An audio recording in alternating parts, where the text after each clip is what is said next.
Bismillahirrahmanirrahim. Assalamu alaikum. Welcome to Technically Explained. In this lecture, we are going to study inverting amplifier. In inverting amplifier, the input voltage is applied to the negative terminal of the operational amplifier while the positive terminal is grounded. Or we can say that the input voltage in case of inverting amplifier is applied to the inverting terminal of the operational amplifier. That is why it is called the inverting amplifier, and the positive terminal is grounded.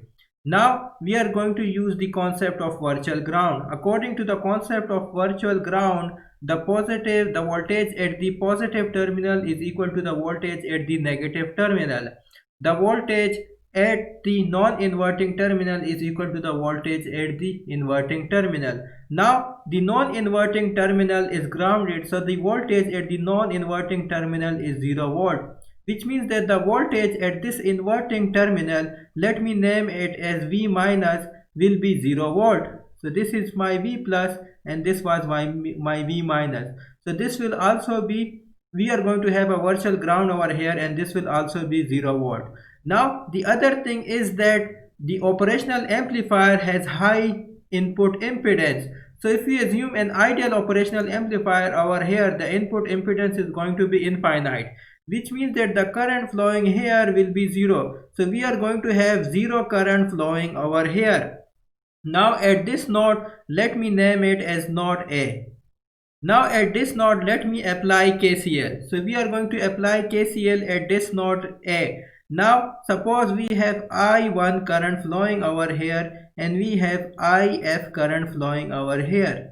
Now because the current flowing over here is 0 because of the infinite input resistance of the operational amplifier, so at node A, at this node A, we are going to have I1 is equal to IF.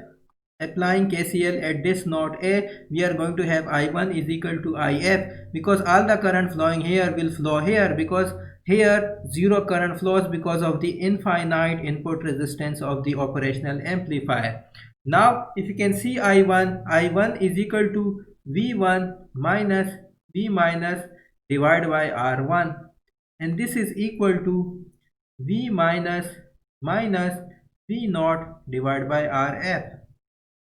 Now again this V minus is equal to 0 because using the concept of virtual short and virtual ground. So this will be V1 divided by R1 is equal to minus V naught divided by RF, which implies that V naught by V1 is equal to minus RF divided by R1. So this is the gain of this inverting amplifier, which is equal to minus RF by R1. And if you want to find the output voltage will be equal to V naught is equal to minus RF divided by R1 into the V1, which is the input voltage.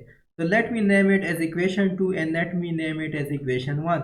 So this is the gain of the inverting amplifier and this is the output voltage of the inverting amplifier. So the output voltage depends on two resistances, the resistance RF, which is this thing, the resistance RF, and the resistance R1. Also the output voltage is out of phase of the input voltage. The output voltage is inverted of the input voltage. So that is why it is called the inverting amplifier. Now we are going to do an example of this inverting amplifier, which says that if in above circuit R1 is equal to 100 kilo ohm, RF is equal to 500 kilo ohm, V1 is equal to 2 volt, find V naught. So V naught can be found by using this formula. So we are going to use this formula, that V naught is equal to minus RF divided by R1 into V1, which means that V naught is equal to minus 500 kilo ohm divided by 100 kilo ohm into V1, which is 2 volt, and this comes out to be minus 10 volt. So the output voltage equals minus 10 volt. Thank you. If you like my video, please subscribe to my channel Technically Explained. Thank you.